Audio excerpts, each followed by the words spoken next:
धोने वाली बहू। शादी के पहले से ही विभा को कपड़े धोने का बड़ा शौक था। कभी नल के नीचे तो कभी तालाब के पास। अरे मेरी नीली वाली लुंगी नहीं दिख रही है। विभा की अम्मा, कहाँ रखी है लुंगी? अरे वो तो विभा ने परसों ही धोकर रखी थी आपकी अलमारी में, देखो वहीं होगी। वो ना मैंने आज धो दी, मुझे लगा कि गंदी हो गई होगी। अरे कैसे गंदी हो गई थी? उसे तो मैंने पहना भी नहीं। हे भगवान, इस लड़की के कपड़े धोने की आदत से परेशान हो गया हूँ मैं। जितना तो घर में राशन नहीं आता, उससे कहीं ज्यादा डिटर्जेंट पाउडर का खर्चा है। इसकी शादी करवा दो, शादी जाए अपने घर में ही करे काम, फिर चाहे घर के कपड़े धोने हो या पूरे गांव की। हाँ ठीक बोल रही हूँ, देखता हूँ मैं कोई लड़का। वो दिन भी आ जाता है जब विभा को देखने लड़के वाले आ जाते हैं। लड़की मुझे अच्छी लगी। होने वाली सास कहती है, बेटी अगर कुछ पूछना है तो पूछ लो। वैसे तो हमारी लड़की बहुत ही शर्मीली है, जो बोल दो वो मान लेती है, इसे क्या पूछना होगा। अरे कैसी बात कर रही हो माँ, मुझे इन लोगों के घर रहना है, सवाल तो कई है। हाँ हाँ बेटा, पूछ लो ना, क्या पूछना है। आप लोगों के घर कपड़े कौन धोता है? सास का मुंह बन जाता है।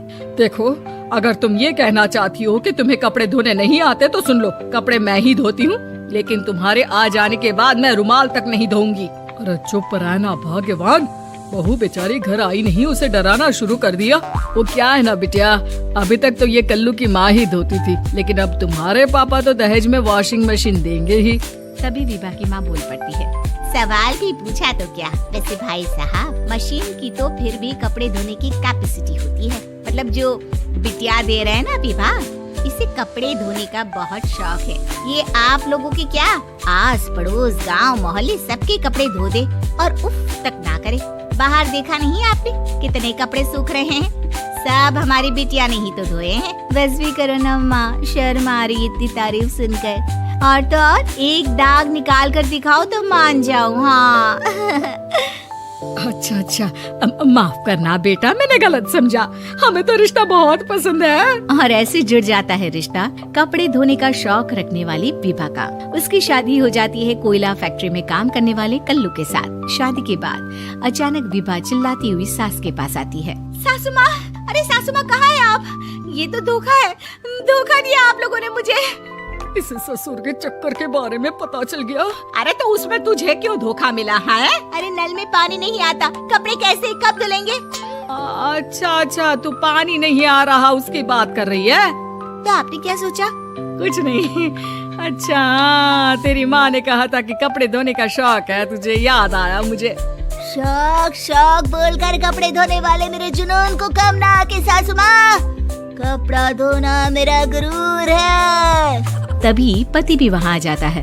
अभी अभी मैंने इसे सनी देओल की फिल्म दिखाई है, उसी के डायलॉग मार रही है माँ। अच्छा सुन, साफ साफ बता रही हूँ, पानी सुबह 4 से 6 और शाम को 10 से 12 आता है, समझी? विभा टाइमिंग सुनकर हैरान हो जाती है। ये क्या भूतों का मोहल्ला है?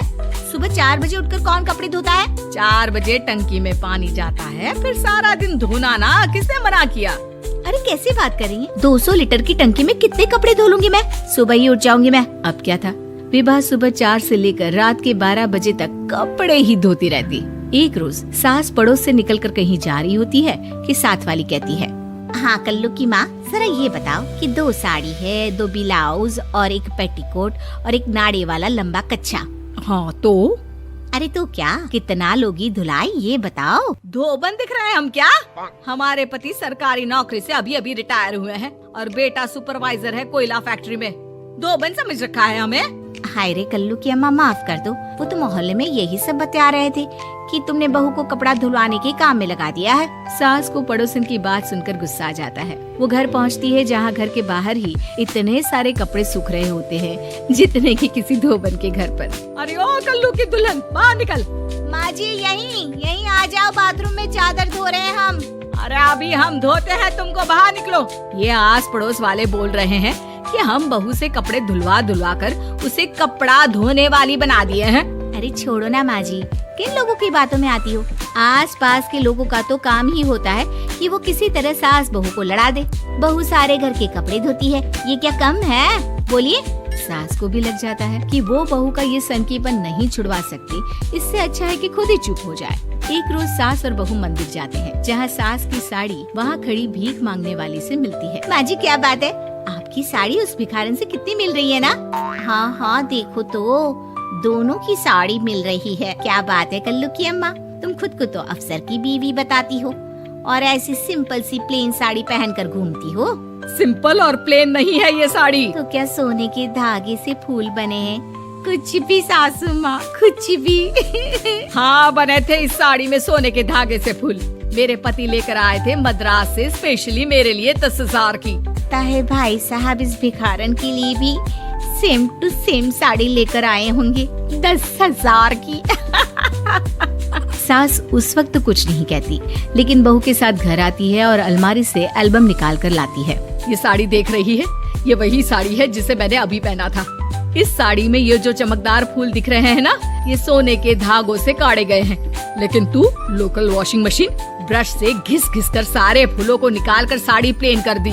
मुझे माफ कर दीजिए सासू माँ। और तो और, जब मैंने तुझे तेरी गलती के लिए कुछ नहीं कहा, लेकिन तूने तो सबके सामने मेरा मजाक ही बना दिया। क्यों? बहू को समझ में आ जाता है कि अब से उसका कपड़े धोना बंद।